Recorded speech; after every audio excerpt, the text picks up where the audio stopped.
Good morning, it's January 7th, and this is sort of a special edition of To My Liberal Friends. I normally don't do them on weekends. But last night we finally had a culmination of the leadership fight in the House of Representatives. Kevin McCarthy, on the 15th vote, was finally elected Speaker of the House. So let's look at what happened in there. And while even I thought it was chaos and should never have happened, there were some good things that come out of this.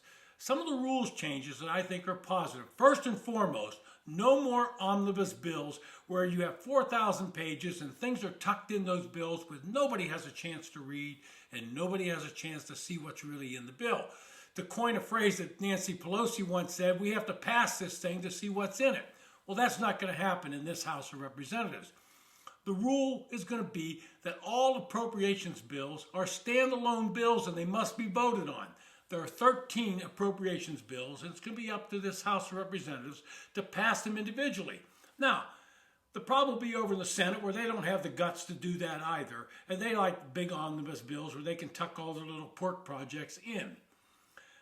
The second big rule change that got a lot of attention was how many does it take to vacate the Speaker? And we went back to 1. Now, it used to be 1, and Nancy Pelosi changed it to 5. I would hope that making this change appeases some of these far-right conservatives and they don't use this to cause chaos in the House in the future, and hopefully they won't. I think you might be able to do it once, you try to do it a second time and you're going to get shot down very fast. But let's understand something. Nancy Pelosi changed everything the way things are. The second big change that I think is really important is how the rule comes to the floor. Now, we've heard a lot of talk about the Rules Committee, and this is the committee which decides what amendments are allowed to be on the floor of the House when a bill comes forward. We've not had amendments offered in the House of Representatives for several years. Nancy Pelosi didn't like amendments. She liked to write the bill in the leadership, take it to the Rules Committee, and bring it to the floor for an up or down vote. Individual members of Congress had no chance to amend legislation, and that's not the way the House was set up to be. Under this leadership, the rule will be more of an open rule, and even Democrats who have not been able to offer amendments will now be able to offer amendments. Now, doesn't mean your amendment's going to pass, but you're going to be able to offer it and debate it, and that's what democracy should be about. Not this iron-fisted rule where I will tell you what to do.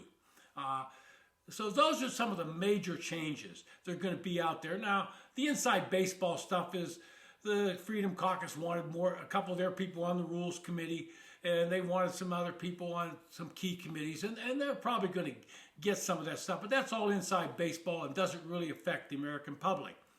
The things I'm talking about affect the American public. Now, watching the speeches last night, I was a little bit upset at the end with Hakeem Jeffries. He turned what should be a ceremonial turning over the gavel into a long-winded rap-style political speech. He went after the former president. That's not the time or place for that. And to Mr. Jeffries, I would say, this sounded like you were running for president at some point in time. Well, he may well want to be, but that was not the time and place. And he may come back to regret doing that. There's going to come a time when he's going to need some cooperation, and he certainly did engender any good feelings from House Republicans with that kind of speech.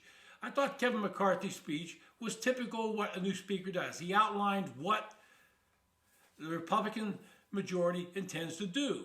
He said we're going to hold government accountable, we're going to cut government spending, and we're going to look at what the administration is doing. That's exactly what the majority does in every case. If the Democrats had kept the majority, they'd be up there saying, we're going to defend Joe Biden. We don't care what he does, we're going to defend him. Well, Republicans are going to hold him accountable. And the last thing I'm going to say is, where did this term Speaker Emeritus come from? There's only one Speaker in the House. There's no Speaker Emeritus. That's a position that Hakeem Jeffries dreamed up for Nancy Pelosi to make her feel good. And I'll be honest, I think she's just holding on to that congressional seat until Joe Biden announces she's going to be the ambassador to Italy. I predict that's coming, and then she'll resign from Congress, and then we won't have to worry about any Speaker Emeritus. There's no office for Speaker Emeritus. There's no staff for Speaker Emeritus, so I don't know where you got that, Hakeem. Get rid of it. Doesn't belong. I guess if other speakers had hung around, which they normally never do, we'd call them Speaker Emeritus too. Anyway, this has been To My Liberal Friends. Thanks for listening.